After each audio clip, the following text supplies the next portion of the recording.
Boa noite. O verdadeiro homem de bem. O verdadeiro homem de bem é aquele que pratica a lei de justiça, de amor e de caridade na sua maior de pureza. Se ele interroga sua consciência sobre os atos realizados, ele se pergunta se não violou essa lei, se ele não fez o mal, se ele fez todo o bem que podia, se ninguém tem nada a se lamentar dele. Enfim, se ele fez a outrem tudo aquilo que queria que os outros lhe fizessem. Allan Kardec.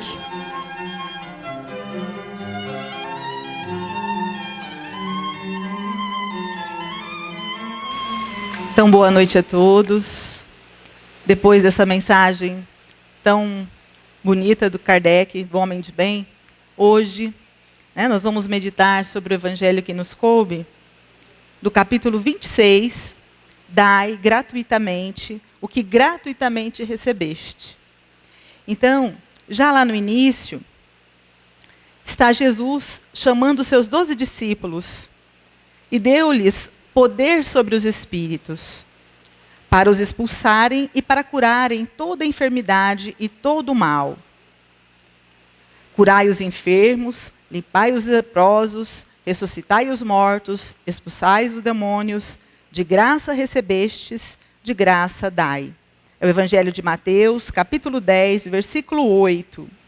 Então, nós vimos aqui que Jesus está delegando aos seus discípulos, aos 12 apóstolos, esses, digamos assim, trabalhos, essas atividades, mostrando a necessidade de buscar, levar tudo aquilo que eles tinham aprendido com Jesus durante a estadia dele aqui na Terra, também para aquela população necessitada que estava ali tão carente. E tudo que Jesus diz aqui nesse instante é, principalmente, dar de graça aquilo que de graça eles estavam recebendo.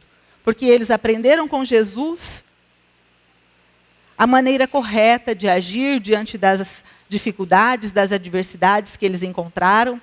E sempre Jesus, como exemplo, fazendo todo esse trabalho sem cobrar um só tostão. Então, nesse instante, quando ele delega essas atividades aos seus discípulos, ele está colocando nesses irmãos esse poder, igualmente, de trabalhar diante desses enfermos, todas essas questões. Agora, quando nós falamos sobre a questão, que Jesus, por que Jesus vai dizer então assim, curai os enfermos? Que tipo de enfermidade Jesus se referia? Porque normalmente nós pegamos enfermidade como algo que é patológico, algo que está no corpo. As enfermidades, as doenças, é isso que a gente normalmente, quando se fala de enfermidade, a gente acha que está se referindo a isso. Mas será que era a esse tipo de enfermidade que Jesus se referia? Porque Jesus, ele nunca falava sobre um ponto de vista material. Os seus ensinamentos estavam sempre além disso, num ponto de vista maior, que é o ponto de vista espiritual. Então, quando ele já dizia aos seus discípulos, curai os enfermos, ele falava de uma enfermidade moral, porque já naquela época, como hoje, essa enfermidade moral, ela graça a humanidade. Ela está em toda parte. As criaturas, muitas vezes, encontram-se ainda completamente adoecidas, no sentido ainda de perceber o amor, a caridade, não conseguem perceber a necessidade de trabalhar esses sentimentos tão importantes que hoje, nós, com o estudo da doutrina, começamos a deslanchar, a perceber. Porque os ensinamentos de Jesus não pode ficar naquela letra que mata.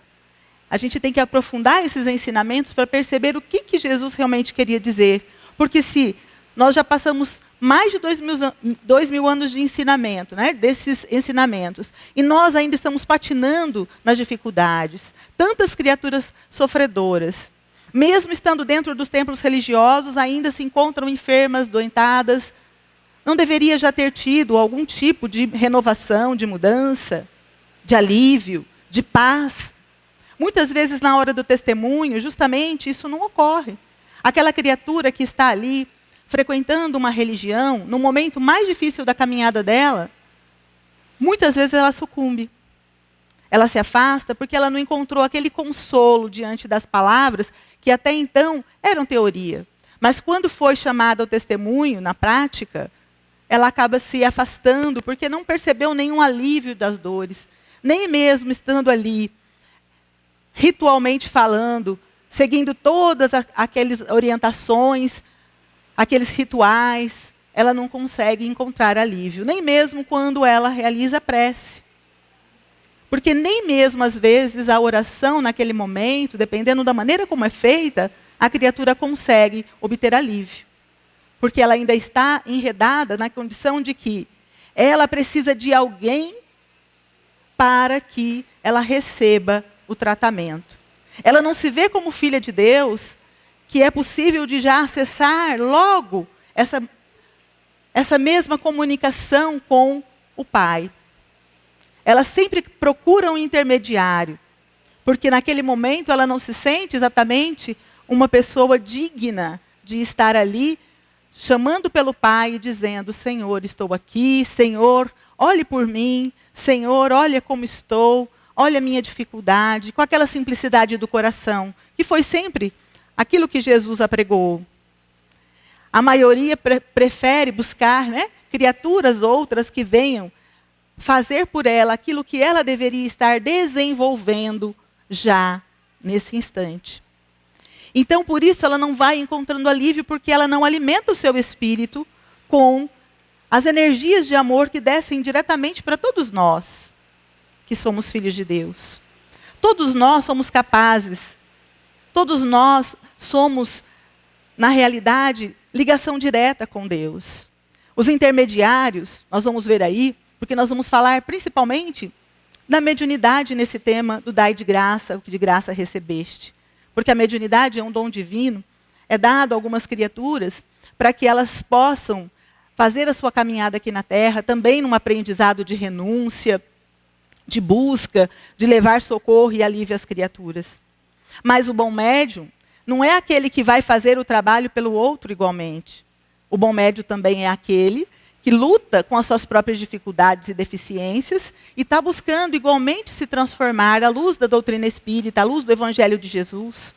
Ele também tem as suas deficiências e dificuldades, ele não é um Deus, ele não deve ser idolatrado, ele deve ser, da mesma maneira como todas as criaturas aqui na Terra, quando nós vamos ouvir ou ler um livro, ou ouvir uma palestra, a gente tem que fazer aquilo com bastante bom senso, analisando as palavras que são ditas. O médium, igualmente, se ele é um intermediário, quem ele está intermediando? Que espírito está ali junto a esse médium?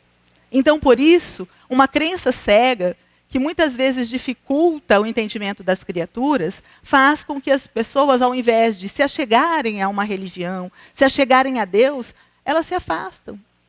Porque médiuns que muitas vezes exaltados, mistificam, muitas vezes enganam em nome dessa religião, em nome de Jesus, e muitas vezes são aqueles chamados falsos profetas, também têm, muitas vezes, contribuído com o afastamento de muitas criaturas. A mediunidade tem sido muito mal compreendida, muito mal interpretada. E quando o médium ele tem que trazer alívio, e muitas vezes ele traz mais dor ainda às criaturas, é quando aquele médium ele se distancia dessa simplicidade, dos ensinamentos do Evangelho, quando ele não se evangeliza, porque quando nós começamos a trabalhar com Jesus, porque esse é o objetivo sagrado da mediunidade, nós começamos a trabalhar primeiramente na evangelização de nós mesmos, no entendimento do Evangelho, para que esse Evangelho primeiro esteja sendo aplicado em nós mesmos, no nosso dia a dia, para que a gente possa levar esse alívio às criaturas. Mas primeiro, buscando se transformar, porque se a gente não se qualificar, estudar e compreender esse propósito, a gente desvirtua essa faculdade bendita, que primeiramente ela é neutra. Toda criatura que tem mediunidade, não quer dizer que ela já é uma pessoa pronta. O que ela faz disso, o que ela faz com a mediunidade, é que vai dizer realmente o que ela é, quem ela é, o que essa faculdade vai representar. Porque se essa mediunidade é neutra, é igual à inteligência. O que nós fazemos com a nossa inteligência? O que nós fazemos com a mediunidade? Aplicamos ela no bem ou no mal? Então Jesus ele alertava justamente para que aqueles que estavam já, vamos dizer assim, responsáveis pelo trabalho com ele, que quisesse segui-lo nessa tarefa, nessa jornada, deveria estar tendo, primeiramente, dentro do seu coração, esse amor, esse comprometimento, esse compromisso com essa tarefa. E a tarefa não era para que ele se envaidecesse, para que ele se engrandecesse, mas para que ele fosse lá curar, apaziguar o coração, as feridas daqueles que estão também na caminhada e muitas vezes não têm noção de espiritualidade, de religiosidade. E ele ainda dizia, limpai os leprosos. O que igualmente significa limpar esses leprosos? Será que seria também só aquela lepra, a enfermidade do corpo? Que naquela época nem cura tinha? Jesus, com o grande magnetismo que ele possuía, ele conseguia retirar realmente aquela enfermidade da parte física. Mas a maior lepra que existe está no nosso coração, quando ele está corroído por todas as enfermidades morais. O orgulho, o egoísmo, as vaidades. A maior lepra que a gente carrega em nossa alma. Então, quando nós estamos buscando no Evangelho esse ensinamento, essa busca de transformação real, que é o objetivo maior da nossa estada aqui na Terra, nós estaremos caminhando dentro desse propósito de transformação, de curar, de limpar as nossas impurezas, tirar essa lepra do nosso coração. E aquele que está com essa incumbência, com esse trabalho com Jesus, ele consegue orientar as criaturas através dessa luz divina que é o Evangelho. Ele não fala por ele e nem em nome dele, ele vai falar em nome do Mestre. Porque nós somos imperfeitos, temos as nossas deficiências. E para seguir a doutrina espírita, ninguém precisa ser santo. Se fosse assim, talvez não estaríamos aqui de jeito nenhum. Nós precisamos apenas a boa vontade, mas a boa vontade no sentido de buscar o estudo para nos elucidar, para nos esclarecermos. Precisamos movimentar as nossas mãos, muitas vezes a renúncia. Porque quantas vezes nós abraçamos tarefas e no momento em que é necessário a nossa presença, nós não nos disponibilizamos, deixamos a tarefa voluntária para o último ponto de importância. Primeiro eu faço tudo aquilo que eu quero, o que eu preciso fazer. Vou viajar, vou para as festas, vou para o aniversário. Eu estou mais interessada nesse tipo de situação. Mas e aquele trabalho que eu me comprometi, que estão aguardando a minha presença? Ah, não, mas tem outras pessoas que podem fazer.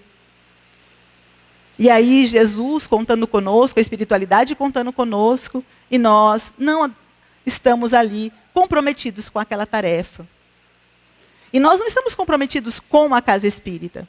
Nós nos comprometemos com Jesus. Toda vez que abraçamos uma tarefa, dentro de uma casa espírita, dentro de qualquer trabalho voluntário, nós estamos diretamente comprometidos com o Mestre e com a nossa evolução. Por que não dizer?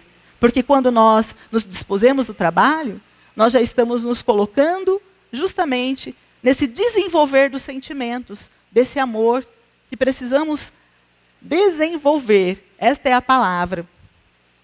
Nós não vamos conquistar esse amor sem trabalho, sem experimentar, sem levar, às vezes, a nossa mão ali naquele trabalho, vamos supor, lá do passe, onde nós vamos nos dispor das energias, da prece, do bom sentimento, para que aquela pessoa que senta-se ali naquela cadeira receba aquela energia de amor. Às vezes a gente teve um dia atribulado, nós estávamos cansados, nós passamos por diversas situações, mas a gente deixa tudo isso de lado para chegar aqui, tentar também entrar numa sintonia com os amigos espirituais, deixar o nosso coração livre, leve e dar o melhor. Então, o trabalho voluntário, ele exige de nós esse comprometimento. Então, buscar levar esse sentimento às criaturas é muito mais do que apenas pensar nos corpos físicos. Os ensinamentos de Jesus, eles sempre levavam em consideração o espírito. O espírito que, para nós, muitas vezes é deixado de lado. As criaturas que buscam, muitas vezes, a nossa casa, as casas, as religiões em si, elas buscam geralmente para curarem-se dos seus corpos. Há mal nisso? Não. Todos nós temos um instinto de sobrevivência, de defesa. A gente quer estar vivo, porque nós, no fundo, sabemos que a importância da vida material na nossa evolução é muito grande. É aqui que a gente vai encontrar o aprendizado. É aqui que nós estamos sendo testados, as provações estão acontecendo. Muitas vezes os resgates, né, a que nós estamos submetidos no nosso planejamento espiritual. É aqui que nós estamos lutando bravamente para que a gente possa evoluir. Porque no mundo espiritual, nós vamos sim estar lúcidos muitas vezes para entender esse processo, mas somente aqui na Terra, no corpo físico, é que essa evolução se faz de verdade. É aqui que nós vamos aferir se estamos mesmo melhores. Se tudo aquilo que às vezes a gente teve a oportunidade de aprender no mundo espiritual, porque lá há escolas, lá há ensinamentos, há tratamentos, mas é aqui que nós vamos perceber, já internados no corpo físico, né, encarnados, nós vamos saber se realmente nós conquistamos algum aprendizado, se foi benéfico a nossa estadia. Se a gente vai conquistar realmente essa evolução aqui, nós vamos ser colocados diante de provas que vão trazer para nós essa oportunidade. Nós podemos fracassar, porque muitas vezes, mesmo estando ali no propósito de melhorar, quando esquecemos esse espírito eterno que somos, e diante das dificuldades e provações, o nosso livre-arbítrio muitas vezes não é usado com sensatez. Por falta de conhecimento, por falta desse amor, por falta muitas vezes desse entendimento de sermos espíritos, desse ser imortal, dessa imortalidade da alma. Então nós vamos fazer as nossas buscas sempre voltadas para aquilo que é imediato, aquilo que está aqui no agora. Ser feliz nesse instante, o resto não me importa. Mas quando eu adentro o mundo espiritual, quando eu retorno à verdadeira vida, porque lá é a nossa vida de fato, o que eu estou levando para lá? O que eu fiz de verdade para conquistar a minha evolução?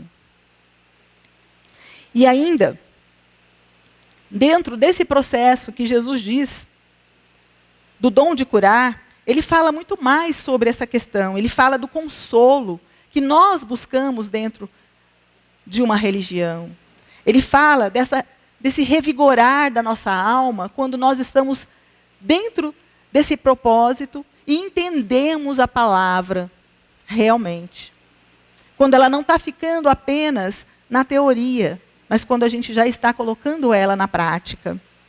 E esse acolhimento que recebemos muitas vezes aqui dentro desta casa, ou dentro de qualquer religião, ela faz total importância para que a criatura possa se sentir amada, recebida, acolhida, né, consolada. Então nós, como podemos falar aqui, todos que estão aqui, apesar de nem todos estarem no trabalho, mas não é por falta de chamamento, porque o chamamento está aí para todos nós. É Jesus que nos chama.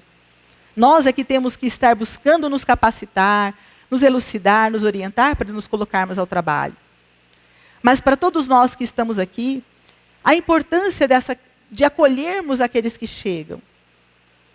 Aquele que muitas vezes pela primeira vez está chegando e não se sente acolhido, ele não se sente parte desse lugar.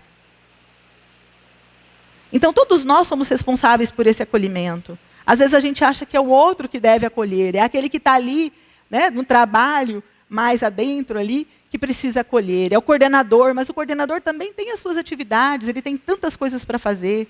O presidente está ali com tanta parte da administrativa para também pôr em prática. Então nós todos somos os acolhedores desta casa. E podemos fazer isso em nome do nosso Mestre Jesus. Nós podemos buscar as criaturas e trazê-las, porque isso também é uma forma de fazermos aquilo que Jesus diz, acolher os enfermos, os necessitados, porque ninguém chega aqui porque está com a vida perfeita. Muitos, claro, vêm buscar apenas entendimento e compreensão. A gente já tem tido, graças a Deus, a maioria já não está vindo só pela dor. Alguns já vêm pela curiosidade, pela vontade de conhecer mais, para entender melhor. Já tem tido essa procura. Mas muitos vêm pela dor. Como último recurso, adentram essa porta, necessitados, carentes, sofridos, chorosos, e precisam desse acolhimento. E esse chamamento de Jesus para os 12 pode ser também passado para nós, pode ser direcionado para cada um de nós. Porque nós sabemos que os próprios discípulos, os próprios apóstolos, tinham as suas imperfeições, as suas deficiências. Eles não eram santos, eles não eram perfeitos. E nesse mesmo item aqui, no capítulo 26, ele fala da mediunidade no sentido assim. A gente acha que a mediunidade tem que ser para uma pessoa perfeita, que ela não tenha nenhum tipo de erro, nenhum tipo de imperfeição. E aí, quem queria querer se candidatar à mediunidade, se assim o fosse? E ele fala que se a gente comparasse a mediunidade, né, da mesma maneira que a gente fala só, teria pessoas falantes, aquelas que fossem perfeitas, haveria mais mudos do que pessoas que falavam, que falam. Porque a maioria ainda é imperfeito. Todos nós temos as nossas dificuldades. O momento é que a gente precisa entender, acima de tudo, é que se com esforço estivermos buscando trabalhar esses sentimentos, Jesus lê a nossa alma. Deus lê a nossa alma. E é esse aquele que está realmente capacitado para servir. É aquele que se coloca na tarefa, fazendo todo o esforço, renunciando muitas vezes a tantas coisas lá fora, para poder se dedicar um pouquinho mais às criaturas que estão chorosas, em pranto, em sofrimento. Esse é o propósito de todos nós. E quando, nesse capítulo, se fala das preces pagas, nós vamos pensar. Antigamente, né, nós tínhamos essa maneira de encomendar missas, encomendar as preces à alma dos mortos, porque achávamos que, se não fizéssemos isso, aquela pessoa iria sofrer do outro lado da vida. E a doutrina espírita nos esclarece que não é bem assim. Porque você está delegando essa tarefa que deveria sair do seu coração, do seu sentimento, para uma outra criatura que nem conhece, às vezes, o seu ente querido. Aquela criatura que não conviveu com ele, que não sabe quem ele era, que não tem o amor que você tem no seu coração para irradiar para esse familiar. Então, quando nós fazemos a prece em benefício de alguém, nós não estamos colocando o nosso amor, o nosso sentimento. Uma prece de uma mãe, olha o poder da oração de uma mãe. Ela alcança infinitamente o teto, passa disso, vai aonde precisa alcançar. Porque ela põe todo o amor da sua alma em favor de seu filho. Ela faz uma petição tão bem feita, com tantos detalhes. Ela só vê as qualidades desse filho. Ela geralmente exclui os defeitos, para que esse filho seja bem recomendado para Deus, para que Deus veja que ele é um ótimo filho, maravilhoso, para que ele receba tudo o que ela está pedindo. Esse amor é que vai fazer a diferença. É esse amor que vai chegar realmente lá aonde precisa chegar, para que essas energias sejam movimentadas e alcance esse filho. Talvez ele não tenha o merecimento que essa mãe imagina, mas Deus, na sua misericórdia, que também é puro amor, vai com certeza movimentar todos os esforços para fazer o que é necessário, porque as suas leis não são derrogadas pelos nossos petitórios, é verdade. Mas o amor de Deus é infinito, é misericordioso, nos dá concessões, nos ajuda em momentos em que muitas vezes nós nem imaginávamos. E essa ajuda invisível, que é acionada em nosso favor e em favor daquele a quem oramos, a gente não faz ideia de onde ela pode alcançar, de que criaturas ela pode estar realmente envolvendo. Muitas vezes, quando nós falamos da perseguição, quando ele fala do expulsar os demônios, nós achamos que quando nós vamos numa casa espírita e somos, às vezes, perseguidos por alguns espíritos ainda inferiores, maldosos, que muitas vezes, na realidade, não entendemos essa perseguição. Quando chegamos aqui, a gente só quer se livrar disso, de todo jeito. E a gente é orientado a tomar os passes, a ficar aqui na palestra, a ouvir, porque tudo isso faz parte do tratamento. Estar aqui, entendendo um pouquinho melhor o Evangelho, fazendo a nossa parte, porque a gente poderia estar em outra situação, né? Às vezes lá fora, num bar, em qualquer lugar, despreocupado enquanto os espíritos trabalhassem para nós, ou por nós. Mas estar aqui faz parte desse tratamento, porque aqui nós estamos num hospital, numa oficina de trabalho, numa UTI, numa escola. E aí nós chegamos nessa escola, nesse hospital, e queremos nos libertar logo dessa perseguição, sem sabermos exatamente o que está acontecendo. Apenas não queremos mais sentir o que estamos sentindo, aquela angústia, aquele sofrimento, aquela perturbação. E aí nós pedimos para que Deus afaste esse irmão que está ali. E muitos ainda falam, nossa, o obsessor é aquela criatura terrível que está acabando com a sua vida. Mas se nós fôssemos esmiuçar o passado espiritual dessas criaturas, nós iríamos ver uma coisa completamente diferente. Aquele irmão perseguidor muitas vezes fez parte da nossa vida, como alguém muito querido, que foi traído, magoado. E daquele amor que ele tinha, que talvez não é ainda esse amor verdadeiro ainda, né? O amor puro, ele transforma em ódio. E ali ele fica, próximo. Porque ele não admite ter sido traído por aquele que ele tanto ofereceu amor. E ali ele permanece. E nós querendo nos livrar, porque não importa se foi eu que comecei tudo lá atrás. Importa que eu não quero mais sentir isto. Mas será que vai ser assim? Nesse passe de mágica que tudo vai se resolver? Nessa situação intrincada de sentimentos que não foram resolvidos?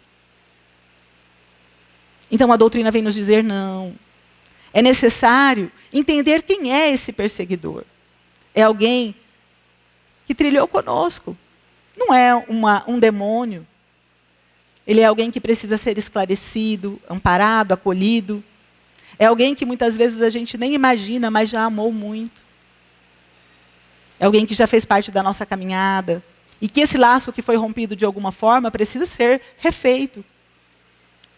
E com esse entendimento que a doutrina nos traz, ao invés de a gente querer o afastamento desses irmãos, por que não querer que eles também sejam esclarecidos e amparados? Fazendo a nossa parte, assim eles serão. No Evangelho mesmo, nós vamos ter lá uma parte que fala dos inimigos desencarnados.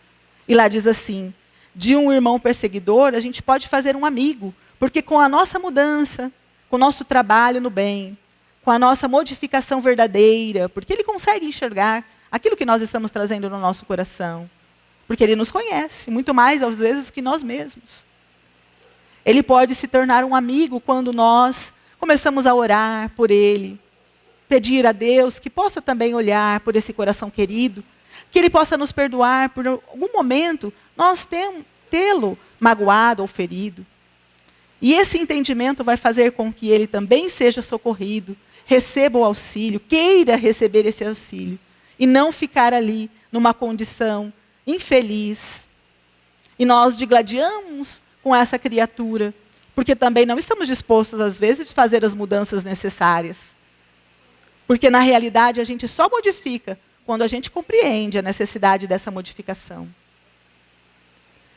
E depois que esse irmão amparado e acolhido, muitas vezes ele vem como um amigo protetor, como alguém que vai nos acompanhar, nos auxiliar. Depois de ser amparado, através muitas vezes de um médium, de um irmão que se dispôs a trabalhar, que renunciou muitas vezes o seu lar ali, os momentos de lazer com a família, uma vez por semana ou mais, e ele está ali naquela hora que lhe é convocado para o trabalho, e ele acolhe esse irmão, através dele ele é esclarecido, ele é amparado e é levado para o socorro que ele precisa. Olha quanta bênção, quantas bênçãos nós podemos perceber diante de uma oportunidade, uma tarefa como essa. E muitas vezes nós podemos pensar que o médium, essa criatura, né, que está privilegiada, porque ela tem um contato com o mundo espiritual. Ela é esse intercâmbio, esse medianeiro. Mas não. Muitos escritores, inclusive os espirituais, nos falam que o médium é uma pessoa muito comprometida lá atrás. É alguém que já se equivocou muitas vezes. Tem situações infelizes que precisa ser sanada.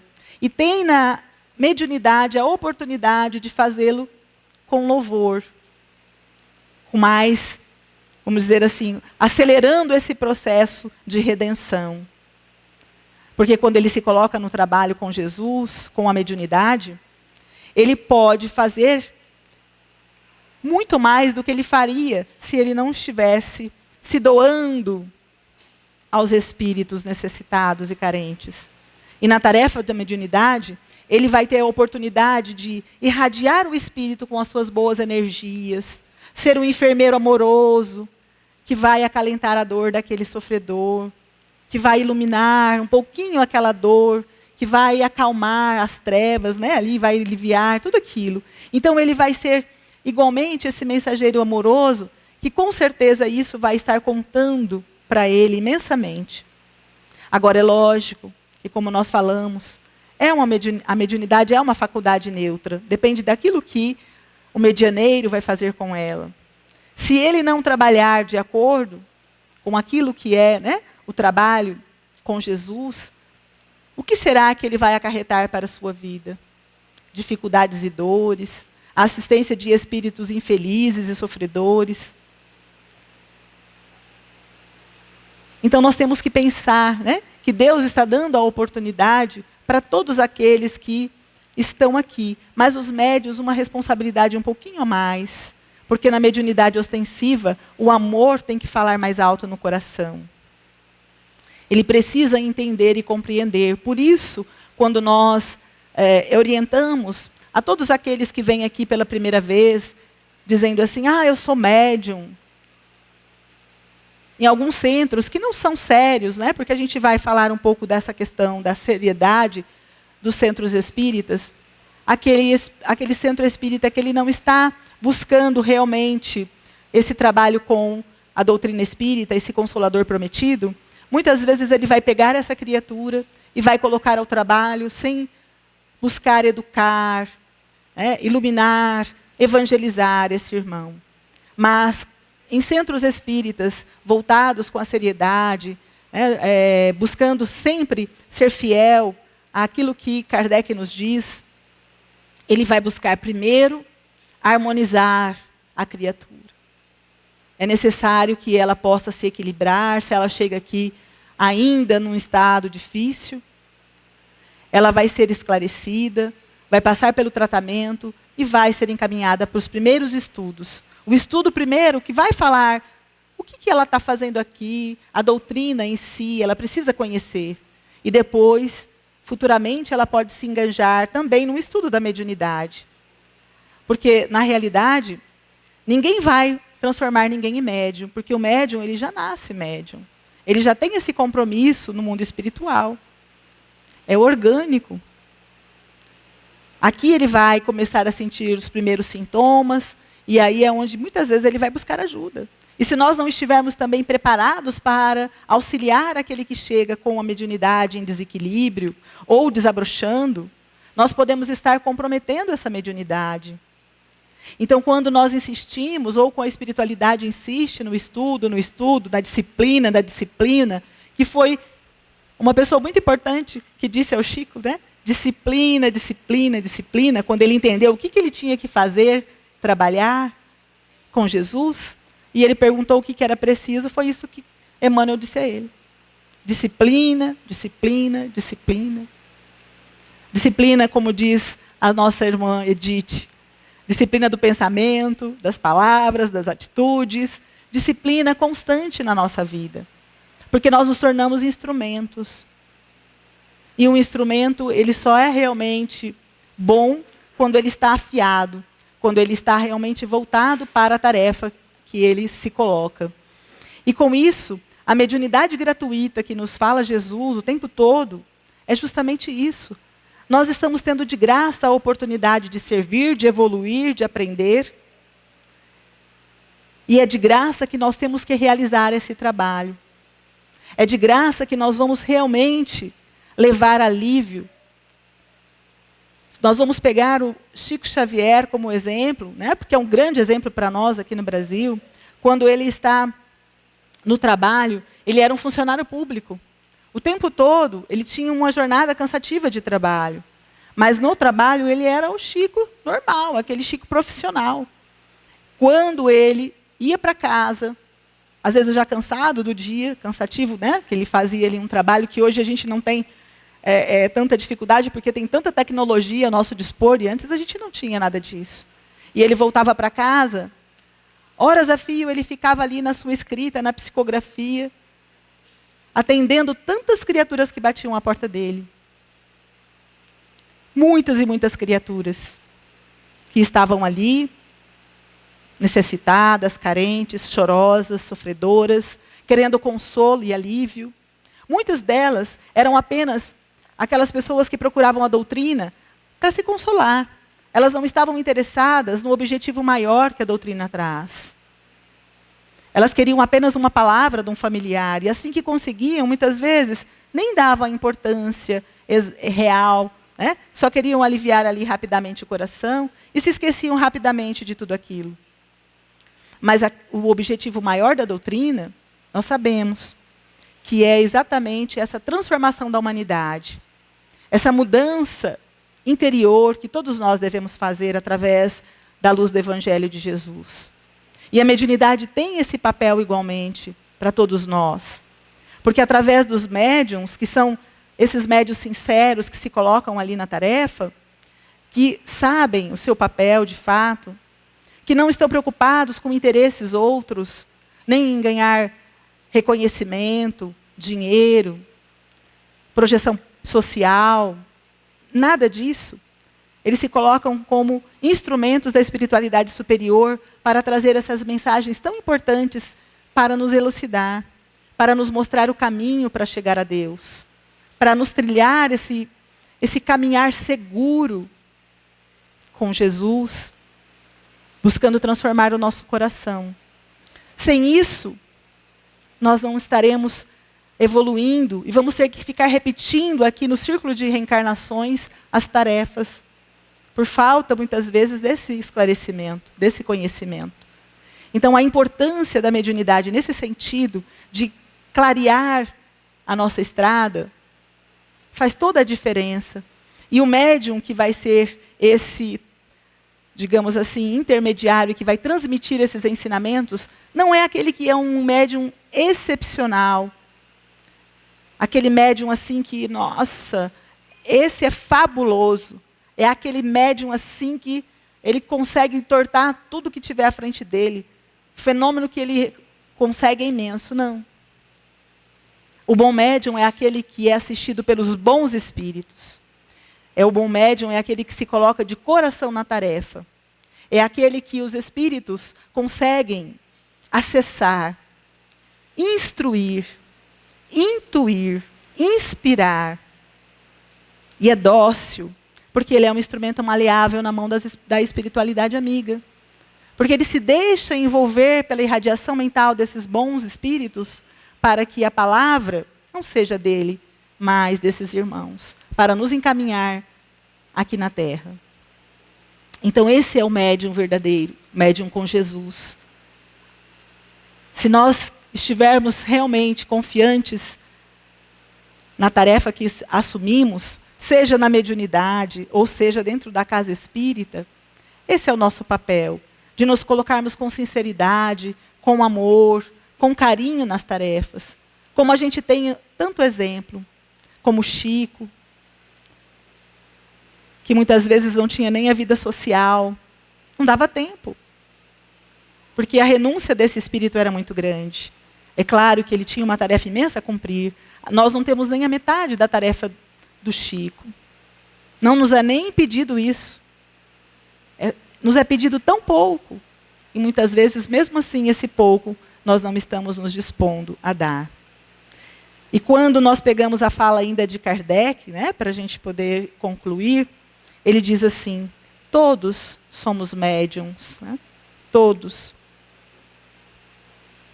Porque todos nós somos espíritos, recebemos intuição, temos o amparo do mundo espiritual, temos o nosso anjo guardião, mas precisamos estar receptivos e sintonizados com esses irmãos queridos, porque eles estão do nosso lado em todos os instantes. E muitas vezes, no momento de uma dor de um vizinho, de um irmão, de alguém próximo a nós, eles estão ali, nos usando como instrumento para tentar nos estimular a auxílio, a caridade, ao amor, para ajudar aquela criatura. Então, nós somos médiuns dessa maneira também, de uma mediunidade não ostensiva, necessariamente, mas de um instrumento que pode ser usado de uma forma boa, né, eficaz.